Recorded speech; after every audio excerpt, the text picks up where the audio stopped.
Um, Hello, everybody, and welcome to all the students and faculty to tonight's presentation. As many of you know, this year we've had some amazing speakers, but tonight is really truly special. It's one of my favorite. He's one of my favorite speakers. He's a good friend, and he's a wonderful alumni. So tonight we have for everybody, we have Chris Hyzy. Chris Hyzy is a 91 graduate of Villanova, VSB. He's also a member of the Finance Department's Advisory Council, as well as the Provost Board. Chris is also a current father of two Villanova VSB students, Chris, who's a senior, and Kyle, who's a freshman. And a little background on Chris. Chris is the Chief Investment Officer for Bank of America, some wealth management business. And BAML's wealth management business is responsible for, they have 27,000 financial advisors that manage close to $1 trillion in assets. So Chris's influence and investment ideas are truly felt across the country and the world. So, you know, we're thrilled to have him. He's done 2 of these calls already, which were fantastic. And, you know, certainly with what's happening in the market, we're really looking forward to what Chris has to say. We have the election coming up. So there's a lot of very topical things to discuss. So with that, I'm going to turn it over to Chris Hyzy. Hey, thanks very much, Steve. I just first want to say thank you and make sure that you can hear me. So as long as the audio is okay, everything okay? Okay. I appreciate the introduction, Steve, and thanks for having me again. And you guys always seem to pick a great day for me to come on. And obviously today was not so great, but it's at least very important because it sets the stage really for the next 7 or 8 days or so, even post-election. And we'll get into that in a little bit. First, I want to talk a little bit about today's action, what it actually is, in my opinion, and what it's not. And why is it starting really in the last couple of days? That's point one. Point number 2 is I want to talk about something called the Mosaic Concept. For those fans of the Ferris Bueller's Day Off movie, if you're not, I suggest taking a look at it at some point because it does provide an interesting aspect on one particular part, not to mention a good many parts throughout the movie. But I want to touch on one particular point. It's called the Mosaic Concept. And hopefully you'll take that into the rest of the view of what's going on out there in the broader society, well, whether it's the economy, the markets, or just life itself. And then following on to that, we want to talk about 5 elements of growth, the world after COVID. And we'll end on a little bit of asset allocation implications, and then we'll open it up to Q&A. So with that, today's action, 3.5% fall across the broader markets. The markets were very vulnerable. They were vulnerable because, not because of complacency or other things that you might hear on CNBC or the media that talks about, you know, equities are overvalued and people are getting ahead of themselves. And it's not that. The day-to-day market action has a lot to do with the pricing of options in the market, the hedging, they call it delta hedging. That's just a fancy term for hedging your positions by short-term, either traders or investors. And it also has a lot to do, quite frankly, with the convergence of 3 major worries that we have all known about, quite frankly, for the last month. But with a week to go before the elections, you know, the traders in particular took this opportunity to, for those who understand the equity market on a day-to-day basis, they took the opportunity to actually put on significant hedges today. And then what that did, once there was pressure, so-called, from the option market on the cash market, which is the daily tradable market, that prompted what is known also as repositioning. And that forced the ETF, or the exchange traded fund market, to rebalance the indices. And since exchange traded fund indices are dominated by large cap growth stocks, when the large cap growth stocks need to be repositioned, it has a heavier weight on the market. So that's why you get outsized days like this. It's not because somebody woke up this morning and decided to sell their portfolio or actually remove, if you're a fund manager, just go to a high cash position because all of a sudden you got a lot of redemptions. It really has a lot to do with people just waiting out the next 2 to 3 weeks and actually going into the premiums or the option market to be able to protect gains they've built since the beginning of the year, or even since the lows of March and April. But obviously the rise in virus cases, particularly that we see every day here in the United States and the Midwest, is very concerning to many. But the biggest concern that really developed overnight was what's going on in Europe. And you saw a little bit of this about 10 minutes ago. France just basically shut down. France has put a so-called light lockdown in place literally within the last couple of hours. And the resulting economic impact on that is what people are worried about. And then ultimately, does Germany do the same thing? Now, Germany is going through a 3 to 4 week repositioning of their restrictions by closing certain areas in the broader society, but keeping others open. The UK is considering doing the same thing, and obviously Spain and Italy as well. So it seems to be a rolling ball here, particularly in Europe. And the thought goes like this: if you're going to do that for the next 3 to 4 weeks, the economic impact is obviously going to be felt 6, 8, 9 weeks later. And then if that happens and we're still in the winter season, then perhaps 6 weeks after that, another light down or light restriction lockdown will occur, and that will delay the overall recovery. So that's kind of the extrapolation of the events coming out of Europe. And then of course, as we see virus cases in the US, particularly in the Midwest, rise, the theory goes that perhaps the United States, although they're not as draconian as Europe, would also reimpose some restrictions, thereby stalling out the recovery that is just getting going. So that's the biggest worry. Now, the second big worry that we could talk about is the rise recently in the swing states of President Trump. Literally in the last 3 days, the president's polling in those swing states has dropped from about a 5 to 6% swing or delta versus former Vice President Biden to now 2 to 3%. There's a lot that has to be done between now and then in terms of analyzing exactly what the polls are saying. But that was a big swing in the last 2 to 3 days. We'll see what happens in the next week. But that means that there could be a rising probability of a potential contested election. And that was something that people started to kind of push off to the side because former Vice President Biden was actually increasing in the polls in the last month. So that has now entered the equation. And then last but not least, I think this is something that to truly keep in mind. It has a lot to do with policy post-election. And you're starting to hear not just an increase in taxes if there's a blue sweep, but you're also hearing some possibility that there will not be as large of a fiscal spending package. And that just came in the last 24 hours. I personally believe it's conjecture. I think it's a lot of swashbuckling going on in the White House and in Congress alone, particularly as tech regulations and hearings are going on right now. But at the end of the day, if you get lower fiscal spending and you get a contested election and the possibility that you're seeing restrictions come on, markets don't like that. That's uncertainty clearly. And traders, short-term traders, have taken this day, and really since Monday, an opportunity to use the option market to hedge portfolios. And that has an undue outsized pressure on the cash market. So we believe that this is going to fade.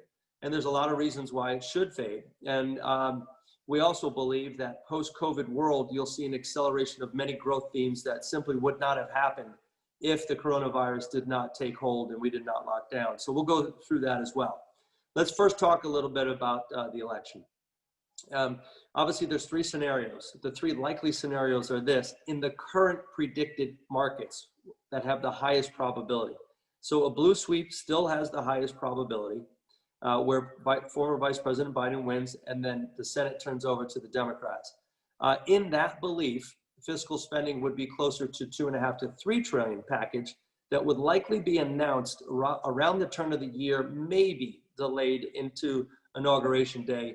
But that would be policy choice number 1: pass the fiscal spending package, put a new plan in place for the coronavirus, at least the platform, that's what they're saying, and then deal with things like job growth, and then after that, potentially raise taxes. I say potentially because you simply can't get all of that through Congress in that limited amount of time. You could possibly see tax hikes take a secondary effect, meaning pushed out well into 2021, if not 2022. But if you go back to presidential cycles, the first 15 months, 80% of all policy is produced in the first 15 months. So they're going to try to fast track a lot of this, and at the same time, put in place a so-called Green Deal and a new healthcare extension to the former Affordable Care Act. So you could see it. There isn't enough time in the day or time in the quarter or the year to put all that legislation in place. We're not dismissing the fact that taxes might go up in a blue sweep. We're simply saying that it's impossible to put all that in place in the first 100 days, let alone the first 6 months. So that's point one. Point number two, point A in point number one, watch the swing states. Right now, North Carolina and Florida, at this point, as of an hour ago, Trump took the lead.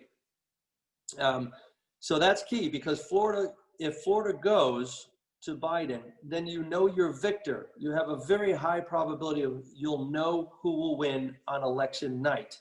If Florida goes to Trump, like it did in 2016, there could be a delay, particularly in your state, where votes are not counted completely until at least 10 days or so, all the mail-in ballots until after the election. So it'll be very critical to watch, not necessarily Arizona, because that is firmly right now in Biden's perspective, but watch Pennsylvania, your own state there, if you're voting there, Ohio, Michigan, and Wisconsin. Those are the 4 states, because right now North Carolina and Florida is moving in aggressive momentum towards the Trump camp. And then ultimately 2 to 3 of those 4 states will need to be won to garner the full electoral college votes to win, not necessarily the national election, but actually to win. So be watching that closely overnight. My partner in this is Dan Clifton at Strategic Research Investment Partners, who's the best in the business in that.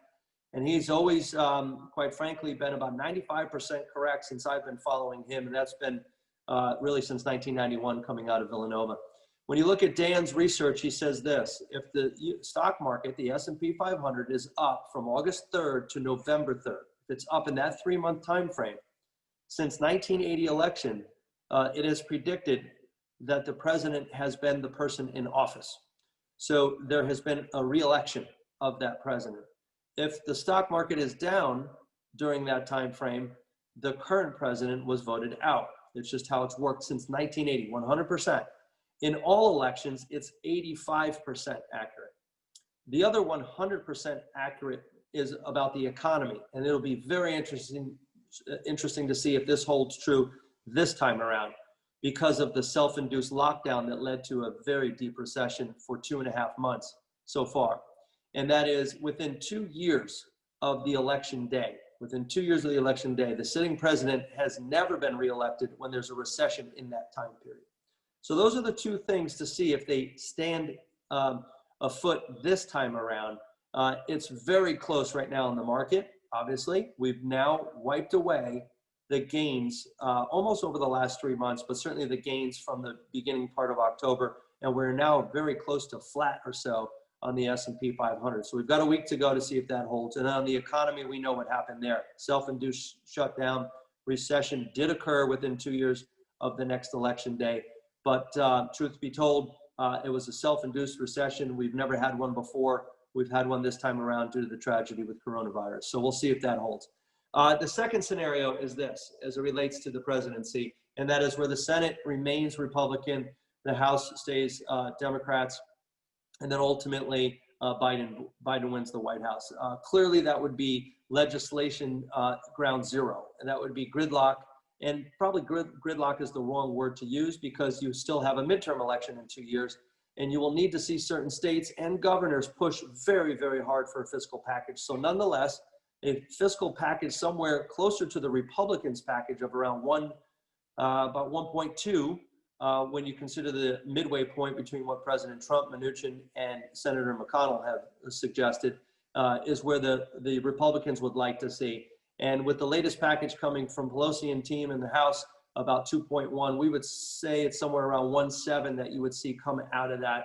And that would be strictly around coronavirus relief, state and local government relief, small business changes to the PPP program, and certainly paychecks to the House totaling somewhere between, give or take, $300 and $600 for unemployment insurance on a weekly basis. So that's what we expect. Fiscal package nonetheless, even if it's so-called gridlock. And then the third scenario is where there's a re-election of Trump, the Senate stays Republican, and then ultimately the House stays Democrats. And that's where you will see a lowering, particularly number one, of capital gains tax, which is a center core portion of the Trump administration's platform.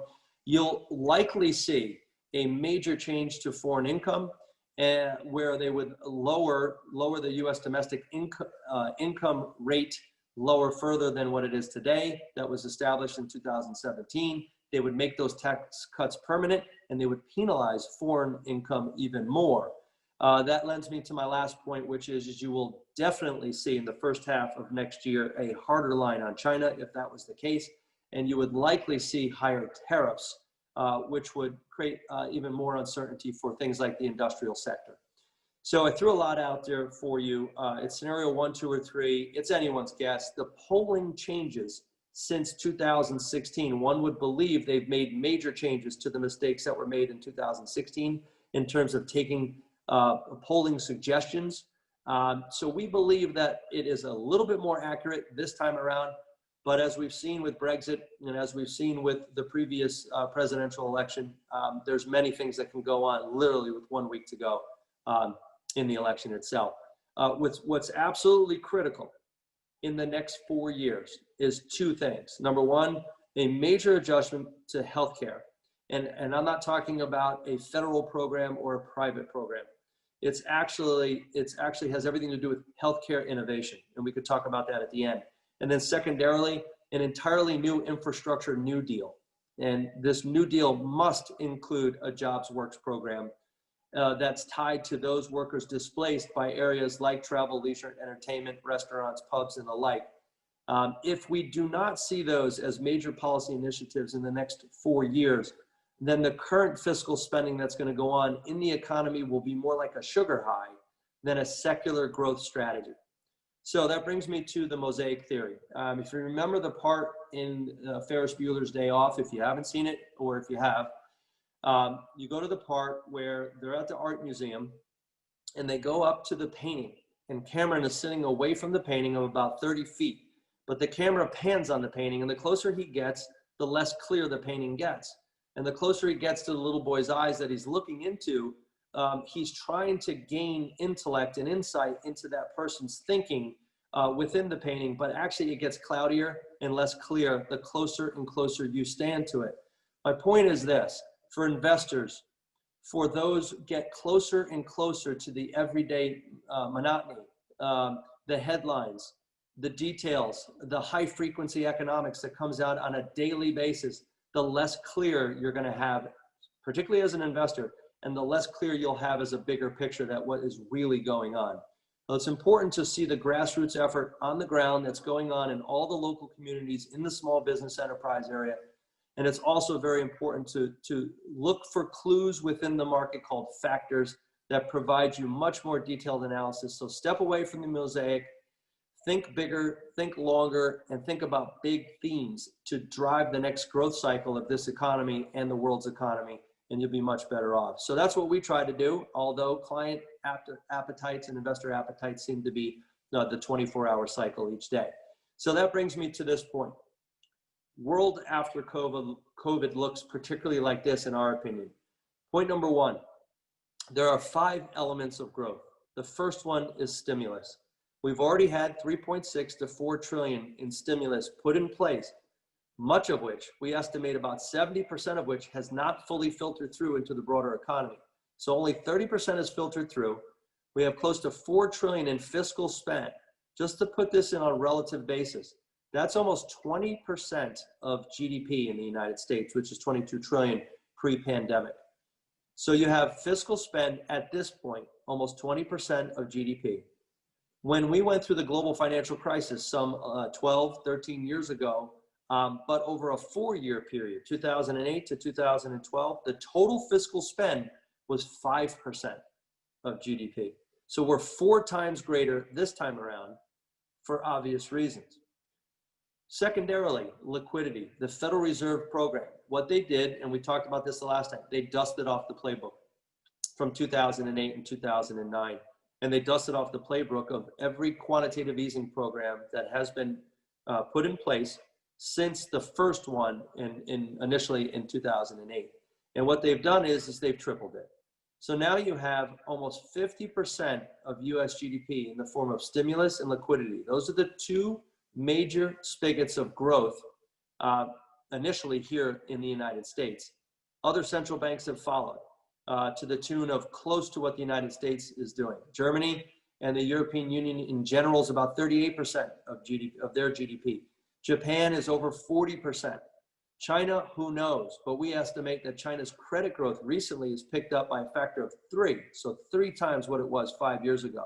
Now, China's not going to match the fiscal spend that they did back in 08 and late 07, quite frankly, which was the initial shot to get the world economy going.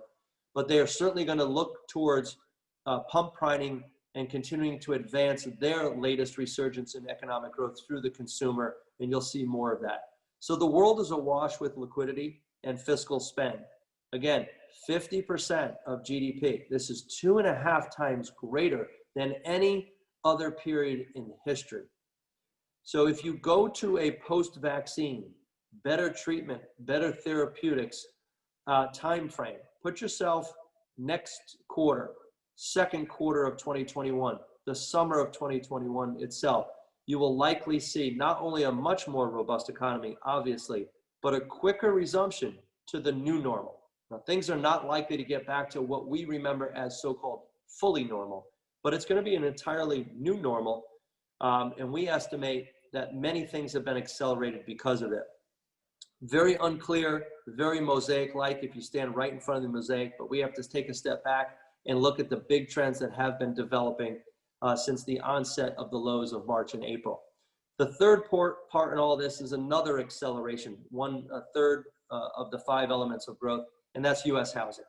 That's dominated by millennials right now. We estimate that 80% of all first-time home purchases right now are in the millennial age.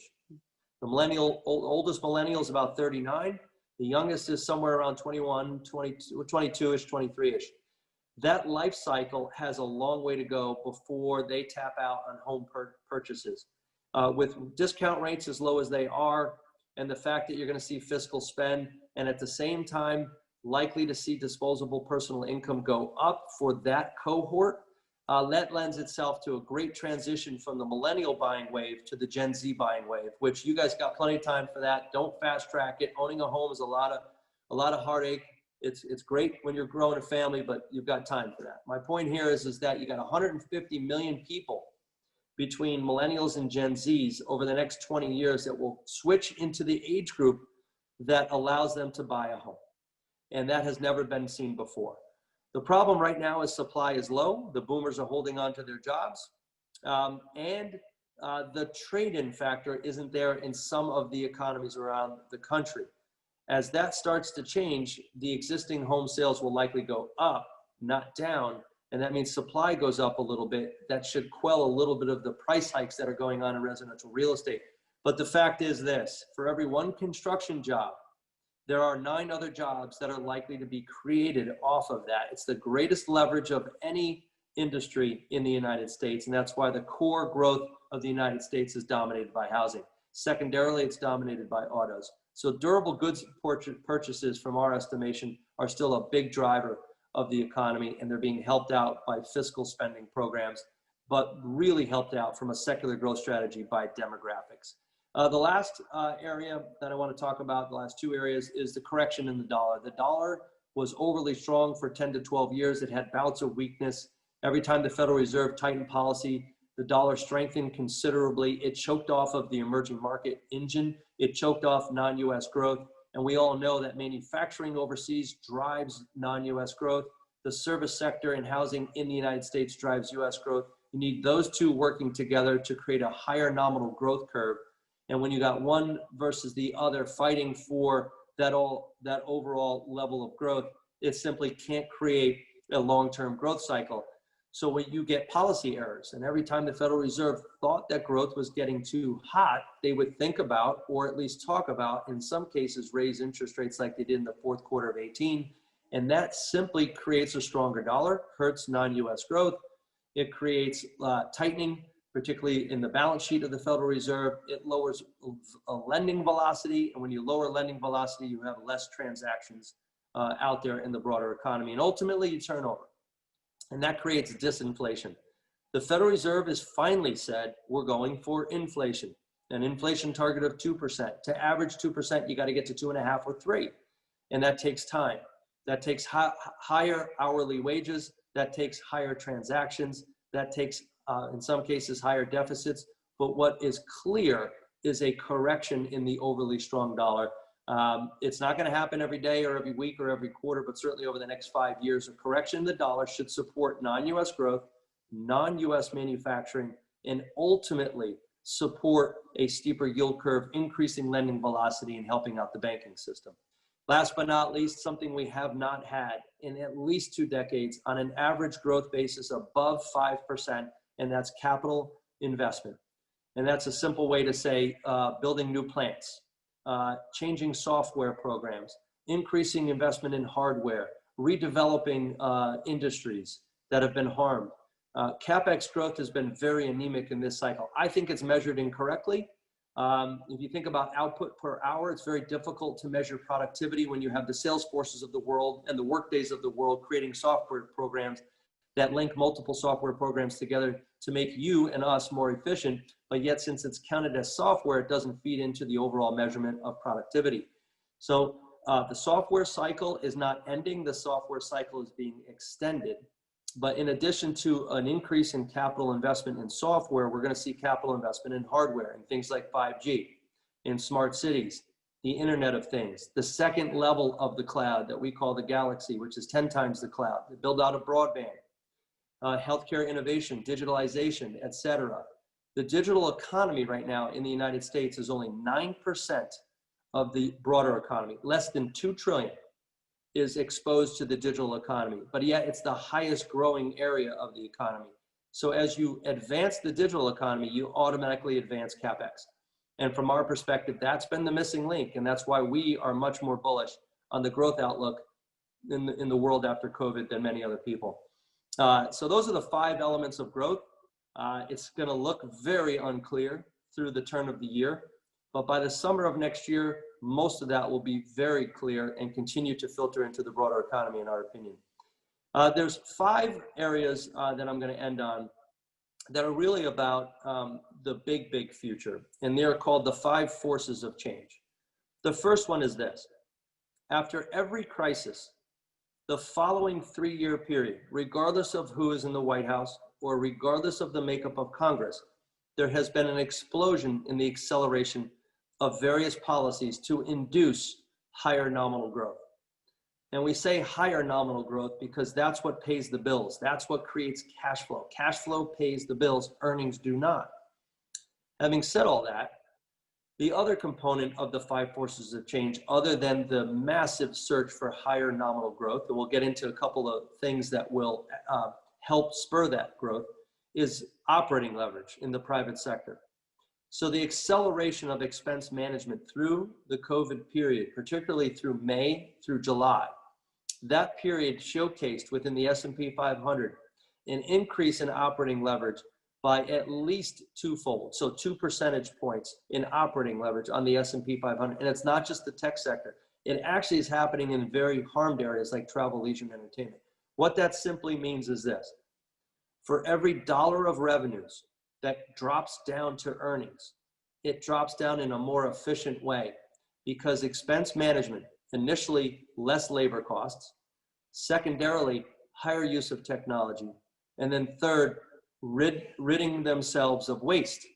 You get complacent when you're in decent times of growth and you don't lift the covers and see what you can actually wring out and lower expenses on. You generally do that in downturns. You're forced to do it. This time around, this downturn, self-induced lockdown, shutdown through the healthcare crisis, has forced corporate America to increase operating leverage for the fear that revenues will not go up as much in the next 2 years, and that's forcing them to be much more efficient operators. I met with a very large hospital, very close to all of you, one of the largest in the United States. They built a 32-chapter program on expense management and efficiencies and technological innovation in the COVID era that will last after the COVID era. And that is a sheer sign to me. If a hospital's doing it, you can bet that publicly traded entities are doing it, and we're already seeing it. So operating leverage is going to go up, and that will feed into a much more surprising, positively surprising profit cycle in corporate America in the next 12 to 24 months. The other force of change is new avenues of growth. I point to renewables. The argument for renewables, in my opinion, is taken the wrong way. It's used politically. I think we have to use it more from a growth perspective. It's not about whether you believe in climate change or not. It's more about how do we grow, how do we cap carbon emissions, use renewable energies, advanced hydrogen usage, and do it in a cost-effective way. Now, one of the ways you could do that is you could put a stake in the ground globally, put a stake in the ground in regional economic zones, and not just force carbon emission capping, but actually say by 2050, we plan on being carbon free in these areas. That doesn't mean you will never use a hydrocarbon. What it simply means is net zero emissions. One of the ways to get there is to advance the use of hydrogen. Hydrogen is the most abundant element in the world. Matter of fact, you can't produce it, it's there. The way to produce electricity off of it and the use of storing fuel is simply by an electrolyzer. An electrolyzer is just a fancy way to say, run electricity through water and split hydrogen and oxygen. And as you do that, you capture hydrogen. The problem today is you lose 70% of the energy when you're doing it. So we have to figure out a way, how do we encapsulate that energy that's lost, cap off carbon capture when you're using other non-renewables to create an electrolyzer. And then ultimately you'll have your answer about how to bend the cost curve for industry, how to bend the cost curve for a new infrastructure, how to bend the cost curve overall on the production of durable goods and the like, and transportation and airlines and cars and everything. So from my standpoint is you gotta be creative. You have to come up with big goals, big objectives, and ultimately you have to put a realistic time frame on it, and then try to create subsidies through public and private partnerships that actually produce the growth that bears the fruit of the cost initially in the first few years. So that's one thing that you will likely see. Probably won't hear about it for the next 6 months or so, but you're going to start to hear more and more and more about the use of hydrogen as the new fuel. Again, it's a quilt. It's diversified renewable sources and hydrocarbons. It's not one or the other. It's all of the above. The second thing is healthcare innovation. What hospitals, what surgical outfits have figured out, ultimately you see it in the fast tracking right now of a potential COVID vaccine, is that 80% of the cost in healthcare is administration. And when you have 80% of your cost in administration, doesn't matter what part of the healthcare chain you're in, digitalize it. If you digitalize it, put it in a secure environment and use technology to advance the talking of different systems together, you rid yourself of a good portion of that waste, and you'll bend the cost curve there as well. So that's another area that you will see governments tackle, particularly in the United States, for sure. And all of this needs to kind of work hand in glove with infrastructure. If you're going to put an infrastructure bill out there, there should be a jobs works program built within that. If they're not, you're separating and you're creating an inefficiency of an infrastructure. So think smart cities, the build out of the Internet of Things, in addition to infrastructure, a jobs program. And last but not least, if you're going to do all of that, you have to figure out a way to increase and use in the retail space 5G the most appropriate way. And it's not just speed on the iPhone. It's got to be used in things like factory automation, data management, data security, etc. The other and last and final force of change out there is our relationship with China. Obviously, you saw the technology and tariff war of 2018 and 19. In the next 5 years, you're going to hear about something called a capital war. The bear crowd will tell you that the Chinese will no longer buy the US Treasury market, so yields are going to go to the moon. And the bulls will say, don't worry about it. China will always buy our assets. Actually, China will continue to buy our assets as long as their dollar liabilities remain high. And if their dollar liabilities remain high, they will hedge those dollar liabilities with dollar assets. So we estimate that at least over the next 10 years, they will not have a capital market system functioning well enough and liquid enough, as well as the prospects of having rule of law and a so-called reserve-based currency for them to stop buying an appropriate level of treasuries. So the capital war argument is just a way for the United States and China to create a dual zone security. And obviously the first foray into that was technology and tariffs. The second foray will be capital. And while all of this is going on, we've already estimated that 197 companies out of the 500 in the S&P 500 have already started onshoring programs already. So this is a movement that's going to go on. The next wave of productivity and CapEx after this current wave, which is the acceleration of themes through the pandemic, the world after COVID, the second wave will be all about onshoring. It will not be US companies leaving China and coming back to the United States to serve Chinese customers. Those operations will stay there. It will be operations leaving China to come back to serve US, North American, and European customers. So you'll get what is called a dual supply chain world. And that creates a whole nother equation in terms of geopolitical tensions. So we threw a lot out there at you. I'm happy to take any questions you have. And before I do that, let's just say what I mentioned there all converges around the scarcity principle. Every day, I know the IPOs seem like they're running rampant right now, and you're going through a period where there's rising investment public offerings, initial public offerings, and SPACs coming on almost what is 3 a week.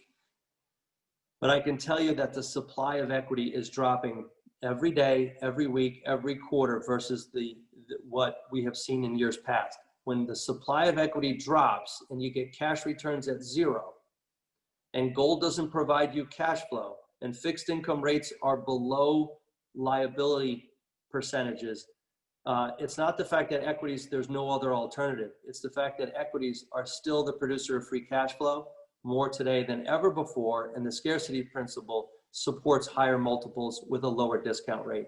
So we're equity bulls. For those of you that are just getting into investing, continue to look at equity investing as a way to support your future. The longer time frame you take, obviously, the better. The probability of loss with a 1-year time frame or less is significantly high. The probability of a loss with 10 years or greater is de minimis. So I'll leave you with that. And Steve and team, we'll pass it back to you. Great. Rohan, you want to take over Q&A?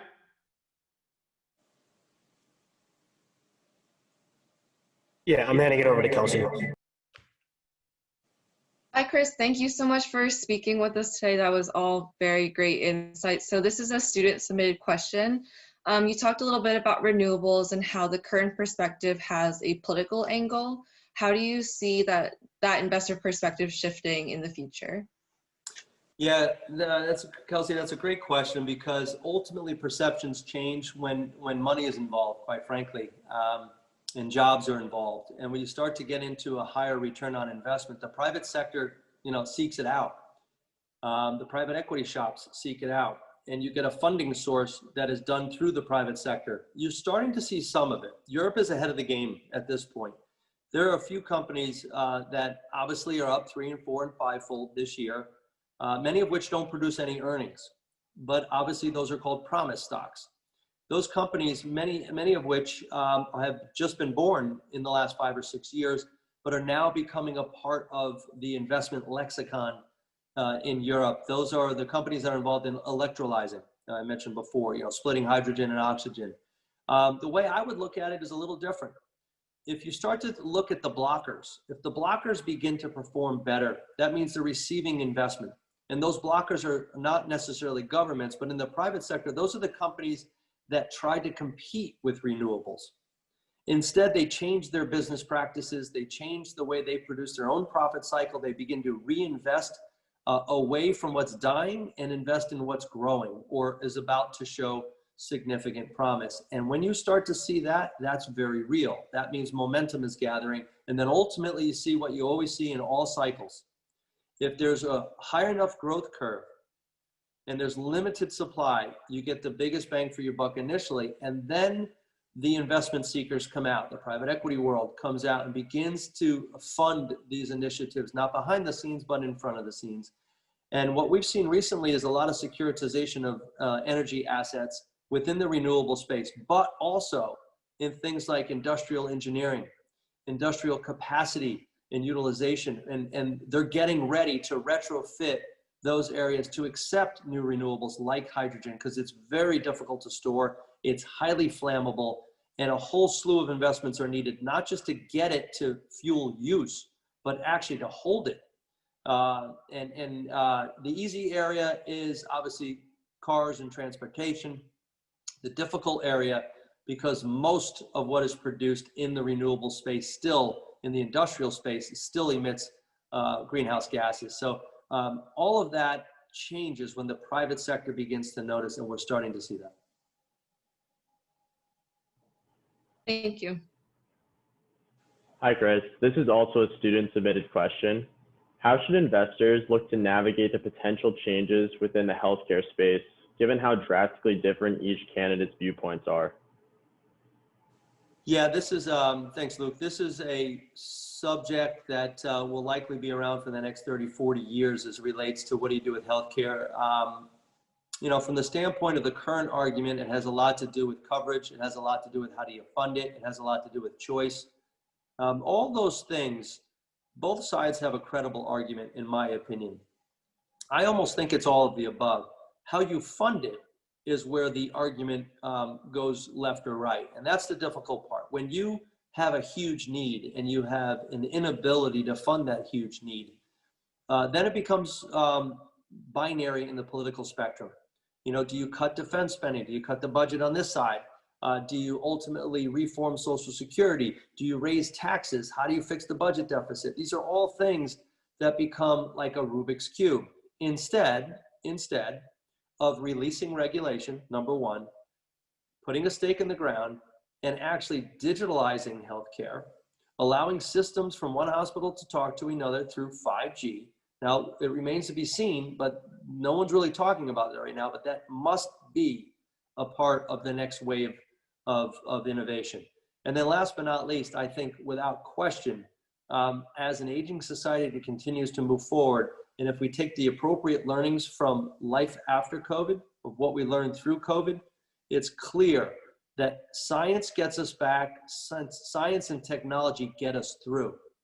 And innovation in the healthcare space, whether it's laboratories, life sciences, therapeutics, all of that will be fast-tracked through data management, big data itself, alternative information, and last but not least, you know, predictive analytics. So all these things that you are learning about in school will be put to work, and they should be put to work, not just in technology or finance, dare we say. It should be done squarely in the greatest need, which is healthcare. And I think that's what you're going to see. Great. Thanks for that insight. Hey, Chris, thanks again for taking the time. So you spoke a lot about the dollar, the national debt, and fiscal stimulus. So do you think that the dollar will remain relatively stable and safe compared to the rest of the world?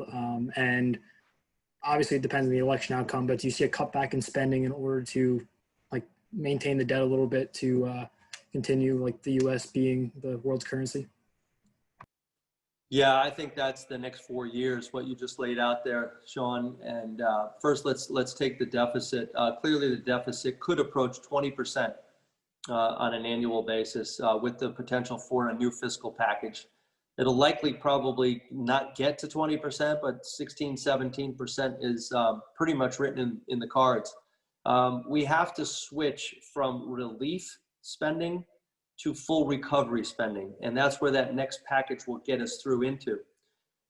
So the likelihood of higher taxes in our future are there. Timing, still unclear.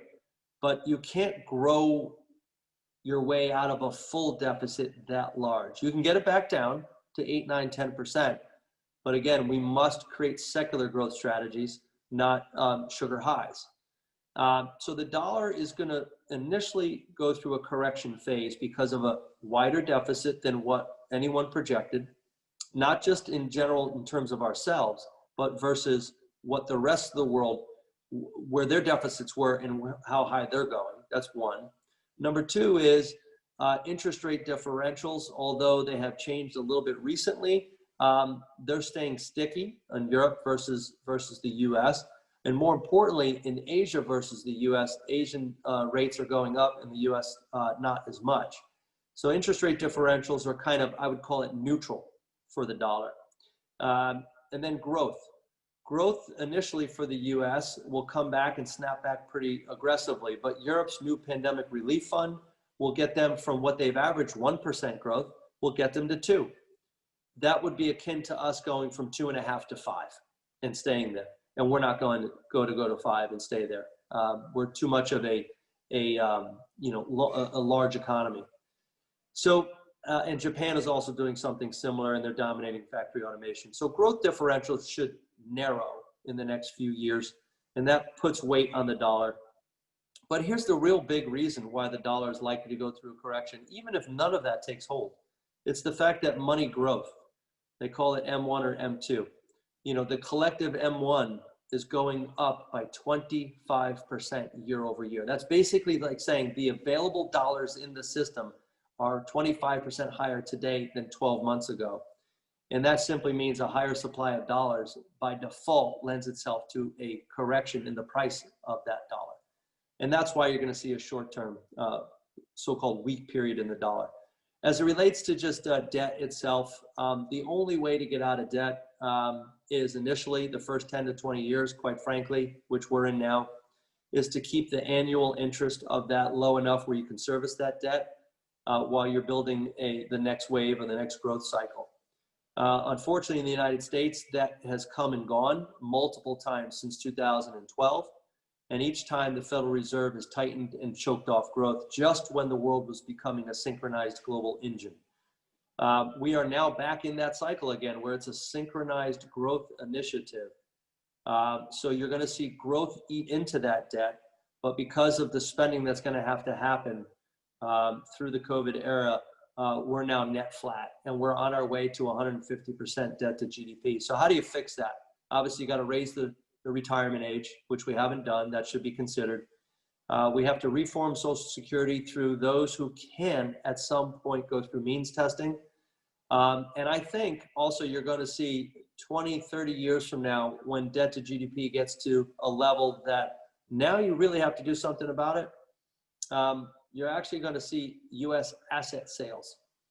We own enormous assets in the federal government, and you'll see that sold off to the private sector to pay down the debt. So all is not lost. For now, we can deal with it. And when we have to really deal with it, we do have tools to pay the piper, if you will. We just got to get a little creative. Thanks. Yep. So back in April, you spoke of the retail consolidation and a strong e-commerce push. What have you seen since then? And do you expect this to happen in other industries? Yeah, there's one particular company out there that is, if you will, the mini Amazon that's out there. I won't name the name, you'll find out.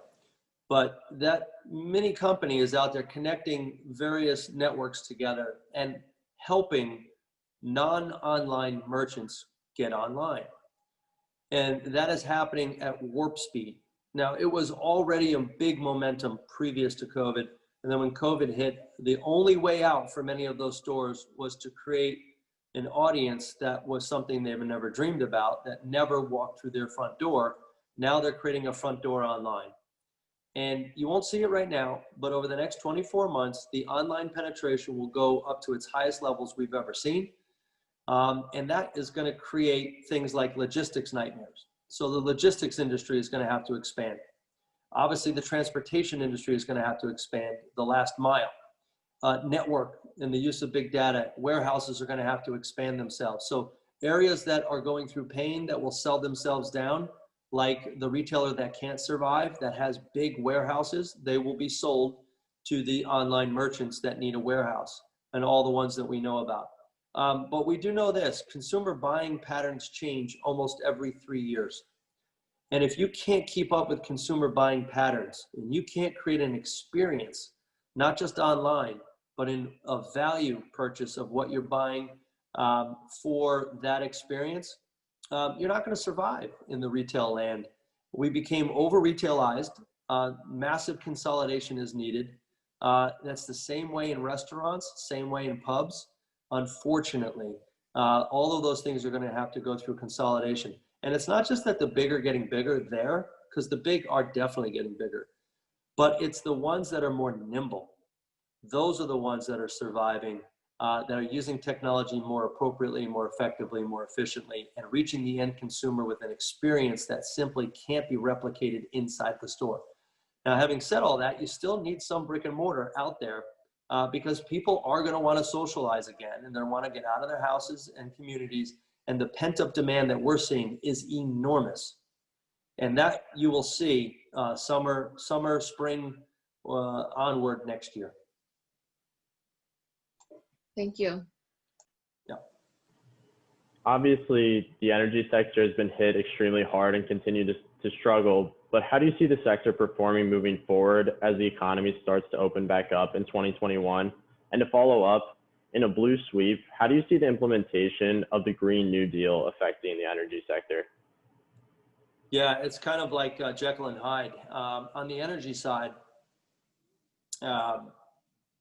you know, we're looking at a dinosaur here. It's not going to go away tomorrow, but certainly over a period of time, the energy sector is going to have to make a choice, particularly the big integrateds, which they are already. Initially, they've invested a ton of money in gasification, or just the gas element of things, whether it's natural gas, liquefied natural gas, et cetera. They're going to have to continue to skip from that, utilize that, and transform into some focus on renewables. And that will happen much quicker. But while that's happening, they face the prisoner's dilemma, just like we see in all walks of industry over time, which is you need to make a decision to harm your current business model. So in other words, lower your current profit curve to invest in the future. And when you're a publicly traded company, that's very difficult to do, and shareholders don't like that. So what you tend to do in the energy sector is you provide a yield. You hopefully want investors to stay with you because they're giving you cash flow while you wait for them to transform. Unfortunately, during difficult times, balance sheets get deteriorated, and then the question by the investor is, can they maintain their dividends? Most of these companies are world-class companies. They own significant amount of assets. They can do asset sales, but the first thing that we're seeing right now is consolidation. You're seeing big oil companies buy gas companies, and you're seeing them get access to storage facilities, et cetera, for the thinking that in the next 20 years, they'll retrofit them to whatever renewable fuel is growing the most, and they can create a quilt of energy services. It's going to take a long time. Now, I think the energy bear market has officially ended in terms of its 20-year bear market, but it's certainly not anywhere close to a bull market. It's in the stage where they're transforming themselves. We'll still be a hydrocarbon society for the foreseeable future, but what is happening very quickly is you're now starting to talk not just about solar and wind, which are still in its infancies. You're starting to already talk about hydrogen. So when you do that, that means there's going to be multiple sources nipping at hydrocarbons' heels. And that means they're going to have to accelerate that transformation. On the renewable side, it takes government initially to provide the subsidy to allow the private capital to thrive. When something is as high cost as renewables, because it takes great innovation and cost to make it a part of mainstream. We saw it with solar for sure, and we saw it with wind.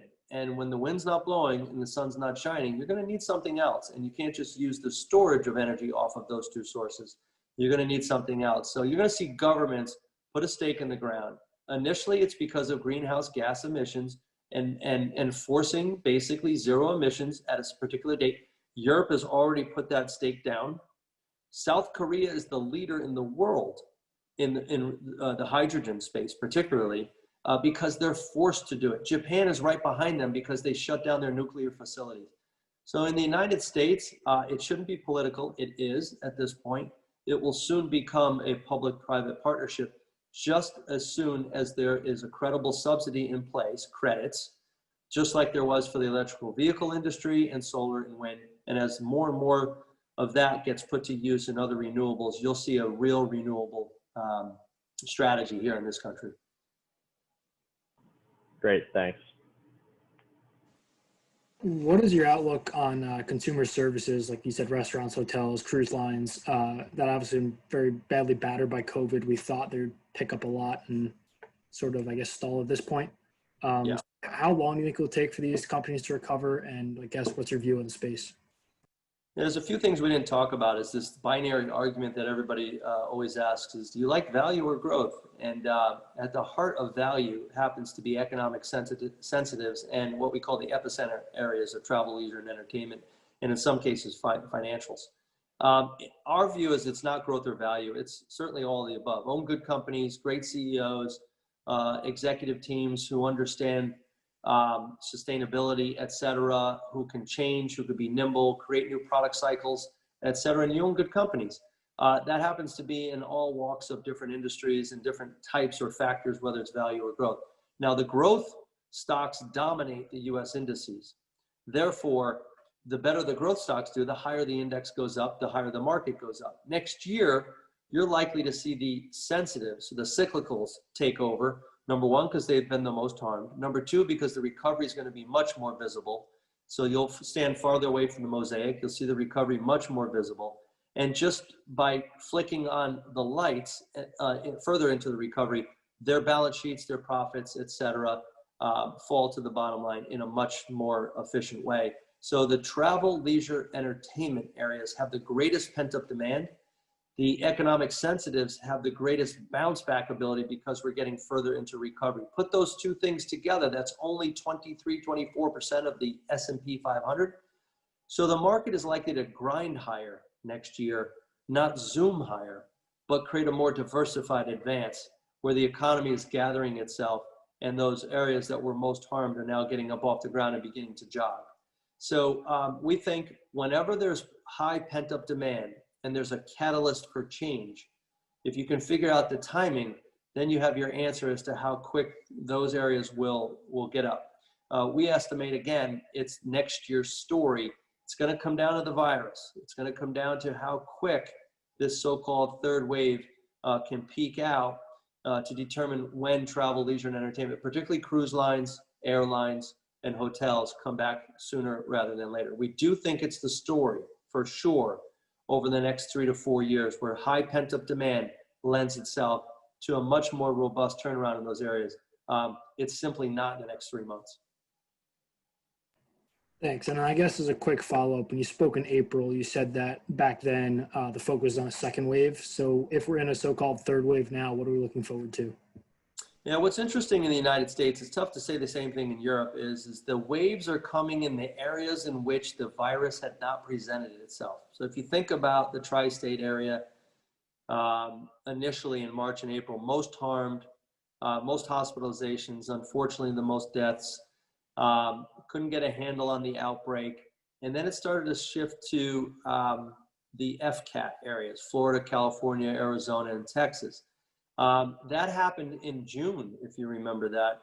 It didn't fully leave, but the outbreak left the tri-state and the surrounding areas and went over to the FCAT areas, 6 weeks up, 6 weeks down. And then it found itself now in the more Midwestern states, which did not have an outbreak initially either. I can't explain it. Epidemiologist says the virus will go where the host is greatest or the most vulnerable. Perhaps that's the reasoning. But at the end of the day, some of the excuses and some are not credible, others are real.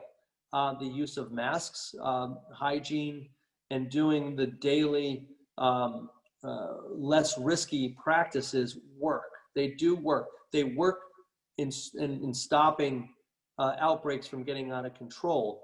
They don't necessarily stop the virus completely because that's unrealistic, but they do help with the outbreaks. And some of those areas did not have an outbreak, so they weren't practicing that. Now, the question is going to become after November, December, January, February, maybe even into March, where does it go? Where's that next outbreak? Does it circle back or does it become weakened? Now, everybody will tell you with the colder weather, that's also potentially unrealistic. I would simply say we are learning to live with the virus better.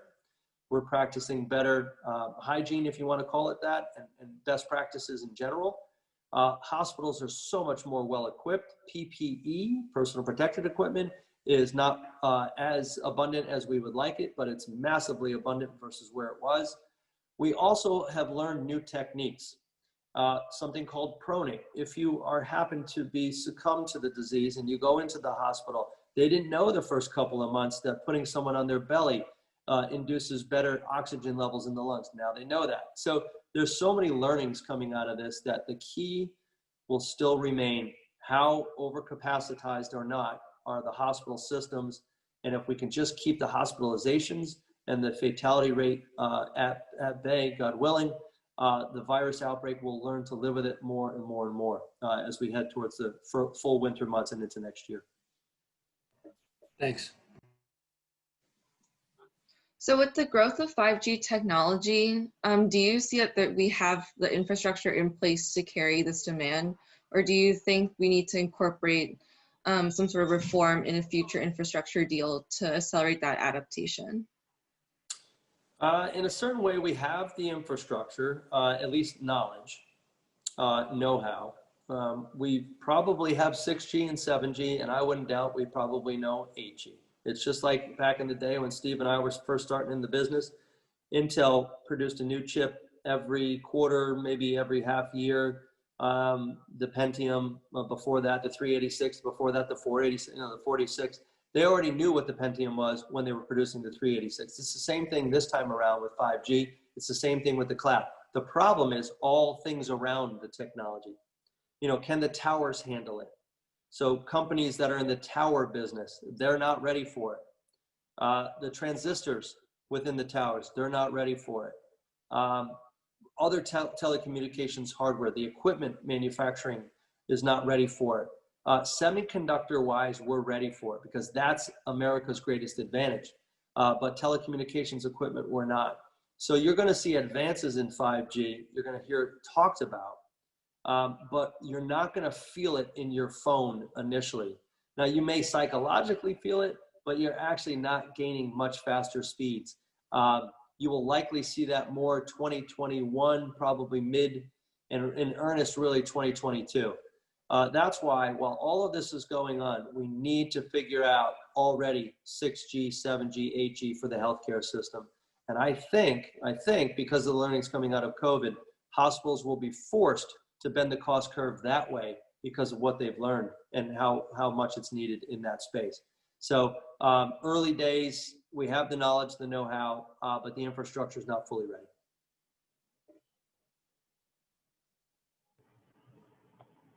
With some of the recent antitrust news, do you think that some of these bank companies should be broken up, and what impact do you see coming out of this? Well, this is my personal opinion. I don't think they should be broken up because, when you're talking about antitrust, you're talking about, is the consumer harmed? I mean, that's at the heart of the debate. Is there something that is done where the consumer, most notably the price that they're paying for the service, is harmed? Secondarily, there are anti-competitive practices for sure. If they find that out, there's going to be fines and there's going to be some other things that go on. But breaking up a company basically indicates and intimates that there is a consumer harm to it.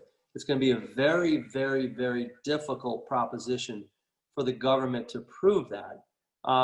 Having said all that, some of the companies that have disparate growth streams within them, in which there is a credible argument that they have a lock on certain markets, if they do get broken up, the likely sum of the parts is much bigger than the current whole.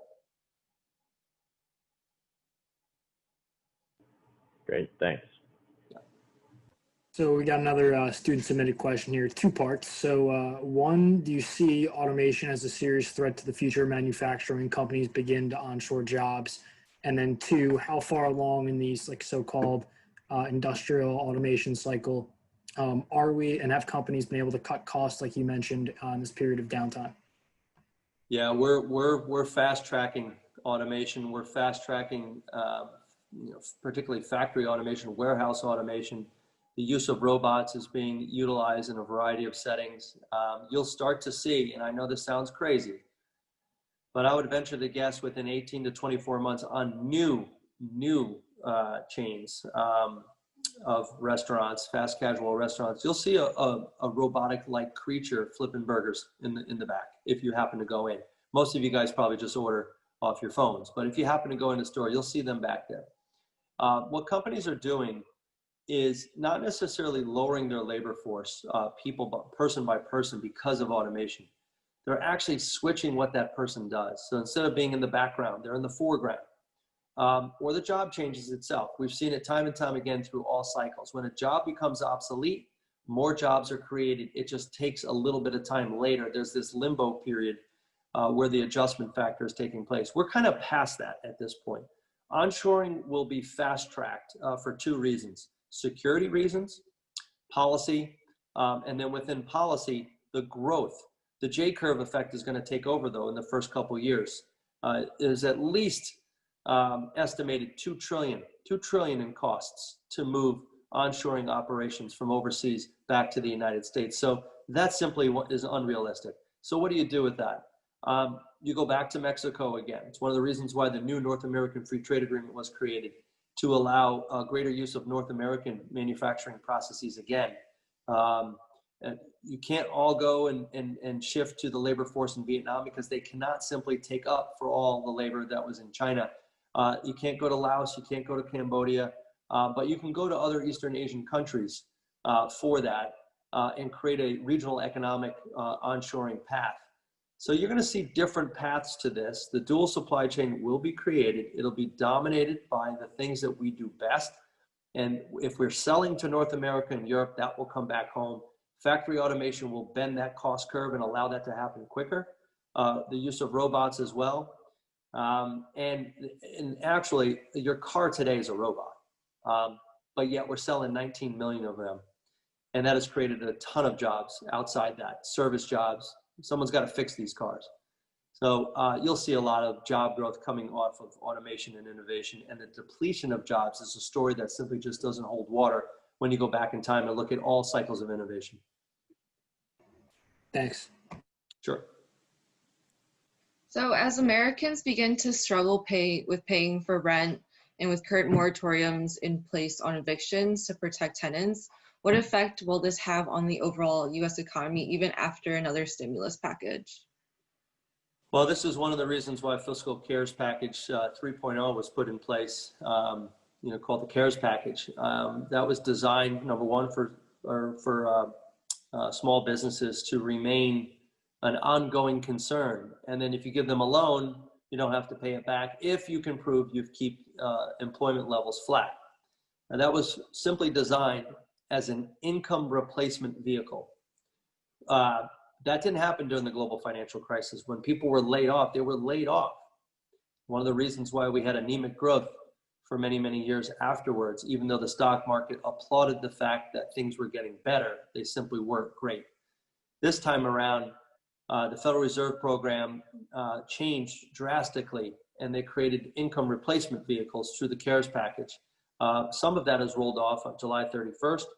But when we look at disposable personal income right now, and again, this in no way, shape, or form is dismissing the fact that many people are still very harmed by this, but aggregate disposable personal income is up and up significantly because it's still working off of what monies were produced during the first fiscal package.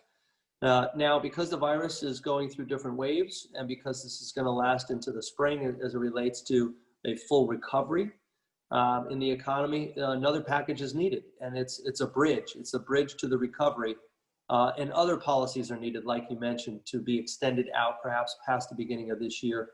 So you're going to see relief packages put in place to keep DPI, disposable personal income, high so the consumer can continue to spend and ultimately create a full recovery. So that's the plan. And obviously you're going to have to pay for this sometime. So who's paying for it now? Well, when you think about who's the lender to the person who owns the apartment in which is not getting the cash flow coming in, well, some of those are the banking system, and the banking system is getting relief in some regard. But certainly what they've done is taken their billions of flow, if you will, and they've put it off to the side for provisions to protect against delinquencies in the future. So they're already preparing for rainy days. That's one of the reasons why the financial sector has struggled, because people know that they're taking money that they would have invested into new technology, digitalization, changing your iPhone app, whatever it may be, retrofitting bank branches, and they're putting it off into provisions to protect against the rainy days that are going to come at some point. But right now, it's still a relief package on the way to a recovery package. Thank you. Sure.